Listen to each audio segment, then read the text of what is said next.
I also took out the DB killer out of the pipe. That was hard to do.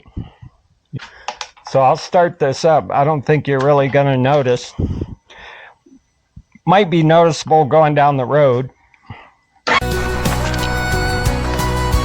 Ride on, jewel, let your spirit be free with the wind at your back and the whole world. I told you I knew where I was. Jewel, let your heart be your guide in the depths of the thunder. It's your rant and your ride.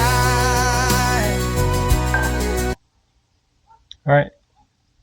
So a quick little video here. I got my CNC Case Saver and sensor card.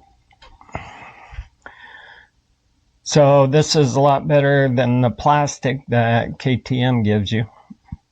Of course, my chain was getting loose. You know, I did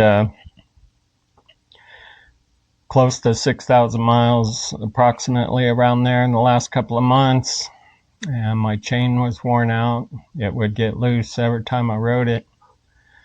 And you know, this plastic is thin. This is actually thicker than the plastic that was used for the countershaft sprocket cover. And they molded in like a chain guide, but it wasn't very thick, you know, about 1/8 of an inch thick or less, maybe 3/32. I'm not sure, but a 1/16.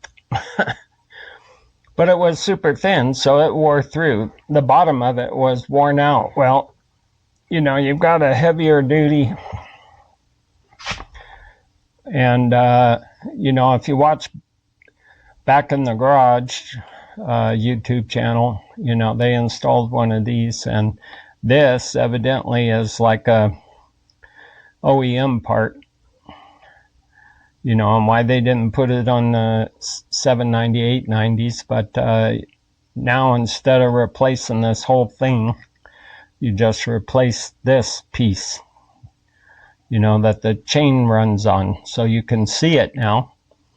And when you see it's getting worn out, you can undo this bolt and put a new one in.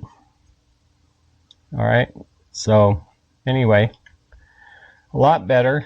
New chain and sprockets, because I wore those out in that 6,000 miles. You know, probably could have been a little bit of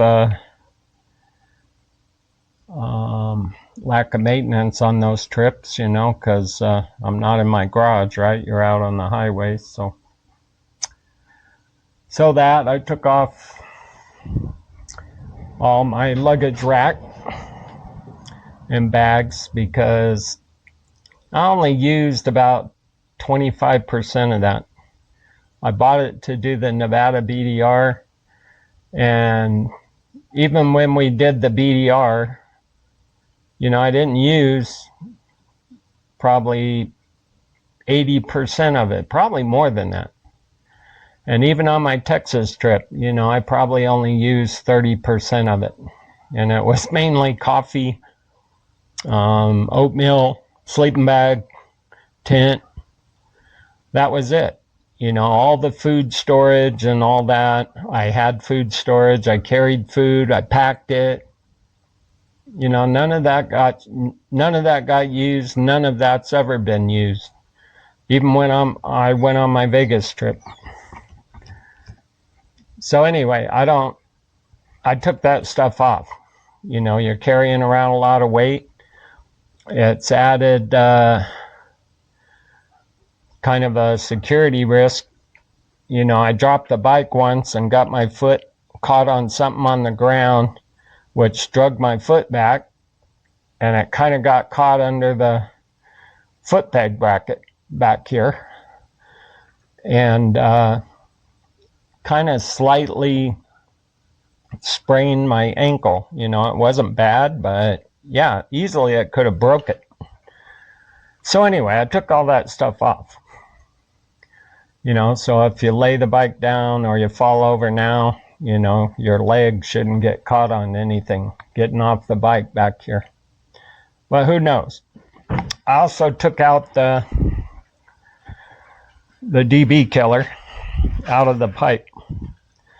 That was hard to do. You know, you had to take off the end cap and drill that out. If you have the carbon fiber capped exhaust, you take off the end cap and there's a bolt that takes out the dB killer. Well, you know, it didn't change the sound of the bike that much. Maybe 2 or 3 dB. It's really hard to tell at idle, and you can only kind of tell it when you rev it up. But it really didn't change it that much. The tip insert was fluted, so it didn't have any baffles in there or anything. It was just an exhaust tip that stuck out about that far, and it went in about this far, and it had flutes in it to change the tone of the exhaust. So I'll start this up. I don't think you're really going to notice. Might be noticeable going down the road.